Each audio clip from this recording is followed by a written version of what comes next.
হযরতে আদম আলাইহিস সালাম বেঁচে ছিলেন 960 বছর, নূহ নবী 1340 বছর, যুলকারনাইন 1650 বছর।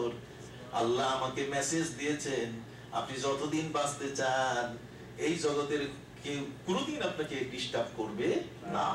আজরাইল কখন আপনার কাছে আসবে না, যখন আপনার যেতে ইচ্ছে হবে তখন আপনি আজরাইলকে কল করলে চলে আসবে, এর আগে আসবে না। কথা বুঝতে পারছেন?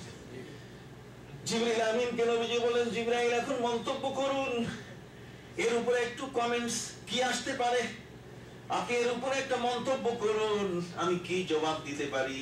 এত সুন্দর একটা চমৎকার মেসেজ যে পৃথিবীতে যতদিন থাকতে চাই ততদিন কি থাকা যাবে।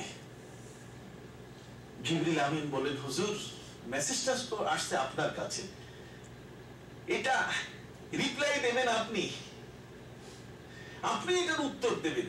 নবীজি বলছেন, না, আমি তো একটা জুতার ফিতাও যদি আমার হারায় যায় তাও আমি আয়েশার সাথে পরামর্শ করে কিনি। সুবহানাল্লাহ। আমরা তো বউরে পাত্তা দিই না, বউরে মনে করি যে সেদিন বলেছি, কেউ কেউ তো বলেছে বউ মানুষই না, অথচ আমার নবী বলেছেন যে না, আমার কাছে জীবনের সবচেয়ে বড় প্রিয় হলো মায়ের জাতি। সুবহানাল্লাহ। তাদের গর্ভে আমি জন্ম নিয়েছি, কি বলেন ঠিক কিনা? সম্মানিত সুধী, আমি ফুলকে ভালোবাসি, আমি নামাজকে ভালোবাসি। কুররাতু আইনি আস-সালাহ। হযরত জিবরিল আমিন নবীজিকে বললেন, হুজুর এ সম্বন্ধে আমার কোনো মন্তব্য নাই, আল্লাহর পক্ষ থেকে আপনি সুযোগ গ্রহণ করবেন না, ফিরিয়ে দিবেন, এটা আপনার ব্যাপার।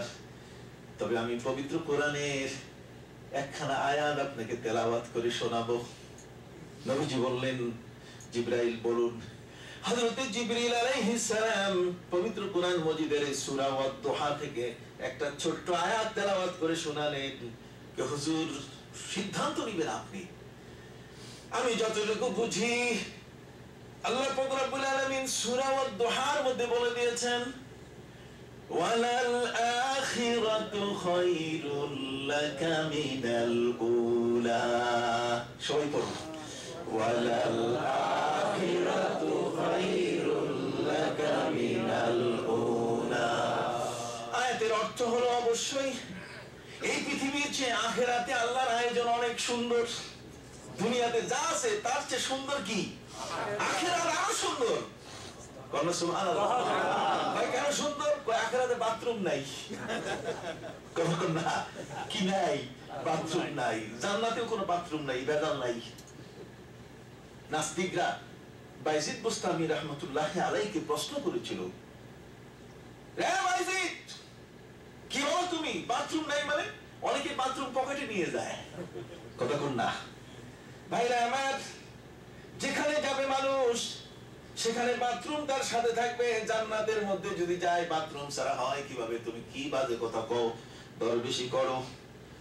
তুমি বলো জান্নাতের মধ্যে বাথরুম নাই, এটা কেমন কথা? হযরত বাইজিদ বুস্তামি রাহমাতুল্লাহি আলাইহি বলে দিলেন, নাস্তিক রে, আমি তোমার উত্তর দেই, প্রশ্নের মাধ্যমে তুমি আমাকে উত্তর দিবা। বলো তো দেখি, তুমি তো মায়ের পেটে 10 মাস 10 দিন ছিলে, তোমার বাথরুম ছিল কই? কন্যা সুবহানাল্লাহ। তোমার মায়ের পেটে তুমি ছিলে কতদিন? 10 মাস 10 দিন। 10 মাস 10 দিন মায়ের পেটে ছিলে, তোমার বাথরুম ছিল কই? ওইখানে যদি বাথরুম ছাড়া আল্লাহ রাখতে পারেন তো জান্নাতের মধ্যে আল্লাহ তাআলা পাখি খাওয়াবেন, কলিজা খাওয়াবেন। কন্যা সুবহানাল্লাহ। ওয়া লাহমি তায়রিন মিম্মা ইয়াশতাহুন। তোমরা যা চাবে, ওয়ালাকুম ফিহা মা তাশতাহি আনফুসুকুম ওয়ালাকুম ফিহা মা তাদউন। সেখানে তোমাদের সব কিছু আয়োজন আছে, কিন্তু সেখানে নিয়মটা ভিন্ন। ওই জান্নাতের মধ্যে যদি প্রবেশ করার সুযোগ হয়ে যায়, তাহলে যা খাবে সবগুলো গায়ের ঘাম হয়ে সব সুগন্ধি হয়ে বের হয়ে যাবে। সুবহানাল্লাহ। ওই ময়লা জমবে না, ওটা অটো দেহের থেকে ডায়ালিসিসের মতো বাইরে হয়ে চলে আসবে। কথা বুঝতে পারছেন? এটা ঘামের মাধ্যমে সুগন্ধি হয়ে মিশকাম্বার হয়ে বের হয়ে আসবে। চিৎকার দিয়ে বলি সুবহানাল্লাহ।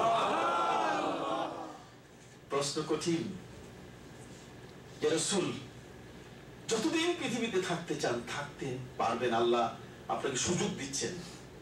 জিবরিল আমিন বলেন, হুজুর আল্লাহর কাছে কি উত্তর দিবেন সেটা আপনার ব্যাপার, আমি পবিত্র কোরআন থেকে আপনাকে শোনালাম। ওয়ালাল আখিরাতু খায়রুল লাকা মিনাল উলা। পৃথিবীর আয়োজনের চেয়ে আখিরাতের আয়োজন আল্লাহর আরো সুন্দর। এই জগতের মধ্যে মানুষ বুড়া হয়, আখিরাতের মধ্যে কোনদিন মানুষ বুড়া হবে না। জান্নাতের মধ্যে যারা প্রবেশ করবে তারা এক একজন 33 বছরের যুবক হইয়া প্রবেশ করবে। দুনিয়ার যত কালা মানুষ কিয়ামতের ময়দানে জান্নাতে যখন প্রবেশ করবে তখন তাদের গায়ের রং হবে হযরতে ইউসুফ আলাইহিস সালামের গায়ের রং, যা দেখে ওই মিশরের জুলাইখা পাগলনি হয়ে গেছিল। আমার রাসূল বলেন, লাউনুহু কালাউনি ইউসুফ ওয়া উমরুহু কাউমরি ঈসা ওয়া তুলুহু কাতুল আদম। আমার নবী বলেন, কিয়ামতের ময়দানে জান্নাতীরা যখন জান্নাতে প্রবেশ করবে তখন এক একজন জান্নাতি লম্বা হবে হযরতে আদম আলাইহিস সালামের মতো লম্বা। তুলুহু কাতুল আদম ওয়া লাউনুহু কালাউনি ইউসুফ। সমস্ত মানুষের গায়ের বর্ণগুলো হবে হযরতে নবী ইউসুফ আলাইহিস সালামের মতো। ওয়া উমরুহু কাউমরি ঈসা। ঈসা আলাইহিস সালামকে আল্লাহ যখন আকাশে তুলিলেন তখন তার বয়স হয়েছিল 33 বছর। কত? 33 বছর। পৃথিবীতে যেদিন তিনি আসবেন সেদিন থেকে তার 34 শুরু হবে। মাঝখানেরটা পাও, সুবহানাল্লাহ, মাঝখানেরটা পাও। আল্লাহু আকবার, আল্লাহু আকবার। উমরুহু কাউমরি ঈসা। তার বয়সটা হবে ঈসা আলাইহিস সালামের বয়সের মতো। বলা হয়েছে মুকাহালিন, চোখের মধ্যে সুরমা থাকবে, জুরুদুম মুরুদুম হবে, চমৎকার গাল, চমৎকার লাবণীয় পূর্ণ তার চেহারা হবে। ভাইরা আমার, জান্নাতের মধ্যে জান্নাতীরা যখন প্রবেশ করবে আমার নবী বলেন লম্বা হবে কার মতো, রংটা হবে কার মতো, বয়সটা হবে কার মতো। ওয়া লিসানুহু কালিসানি মুহাম্মাদিন। কিয়ামতের ময়দানে জান্নাতীরা যখন জান্নাতে প্রবেশ করবে তখন তাদের ভাষা হবে আমার নবীর ভাষা। নবীর ভাষায় কথা বলবে। বলুন সুবহানাল্লাহ, সুবহানাল্লাহ। তাকবীর, নারায়ে রিসালাত, আহলে সুন্নাত ওয়াল জামাত, তোমার সালেহ সাহেব, নারায়ে তাকবীর, আল্লাহু আকবার। এইজন্য আমার নবীর পরিচয় দিচ্ছি। আমি আগে শুরুতে বলে দিয়েছি, আমার নবীকে আড়াল করে, আমার নবীকে পাশ কাটিয়ে, আমার নবীকে এক ঘরে করে কোনদিন আল্লাহকে খুশি করা যাবে না।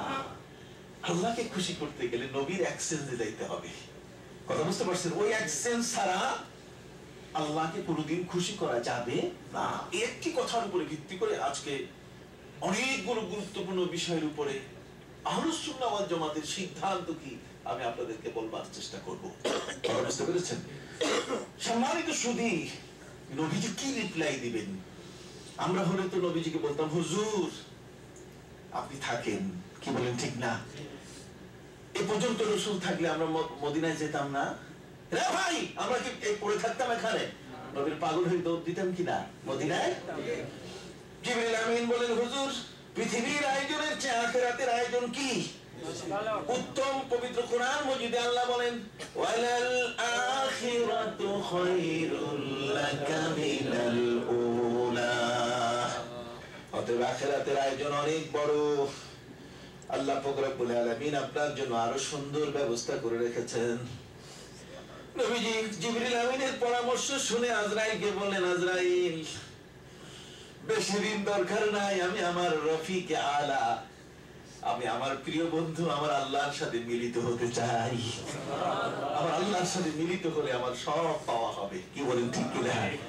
এই জগতের মধ্যে, এই পৃথিবীতে অবস্থানের চেয়ে আল্লাহর সাথে মিলিত হওয়া তার মানে আগাম। সুবহানাল্লাহ, আমি আমার আল্লাহর কাছে মিলিত হতে চাই। ওই আল্লাহ তো আমাকে, আমার উম্মতকে যেভাবে সুযোগ দিয়েছে, পৃথিবীতে এত সুযোগ কেউ পায় নাই। সেই নবী, প্যারা নবী রাসূল করিম সাল্লাল্লাহু আলাইহি ওয়াসাল্লামের জীবন নিয়ে আল্লাহ পাক রব্বুল আলামিন তার কর্ম নিয়ে তিনি কি করবেন জগতের মধ্যে, তিনি এই পৃথিবীর মধ্যে ওয়ায়ুহাররিমু আলাইহিমুল খাবাইস, তিনি পৃথিবীর মধ্যে এসে মদ হারাম ঘোষণা করবেন। সুবহানাল্লাহ।